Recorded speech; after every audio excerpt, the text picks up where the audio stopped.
सध्याला बाजारात भरपूर प्रमाणात कैऱ्या मिळत आहेत. आज आपण कैरीची चटणी बनवणार आहोत.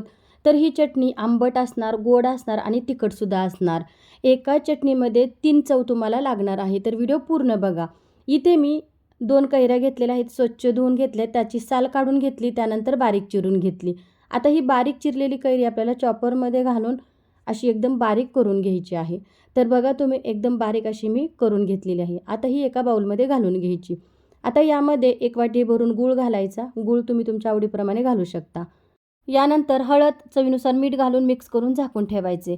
जिरे, बडीशेप, लवंग, काळी मिरी आणि 4 ते 5 लाल मिरच्या घालून आपल्याला भाजून घ्यायचे. हे सर्व जिन्नस मिक्सरमधून बारीक करून घ्यायचे. यानंतर कढईमध्ये गूळ आणि कैरी आपण जी मिक्स करून ठेवलेली आहे ती घालून घ्यायची. 2 मिनिट परतून घ्यायची, झाकण ठेवायचं आणि बारीक गॅसवर 5 ते 7 मिनिट शिजवून घ्यायची. आणि हा जो मसाला तयार केलेला आहे तो घालून घ्यायचा. थोडीशी लाल मिरची पावडर घालायची. खरी चव तर या मसाल्यामध्येच आहे बघा. यानंतर परत 5 मिनिट ही कैरीची चटणी बारीक गॅसवर शिजवून घ्यायची. बघा कैरीची चटणी तयार आहे. आंबट, गोड आणि तिखट एका चटणीमध्ये तिन्ही चव येते. अप्रतिम लागते खायला. जेवताना तुम्ही तोंडी लावायला घ्या किंवा मुलांना अशी चपातीला लावून द्या. अप्रतिम लागते खायला.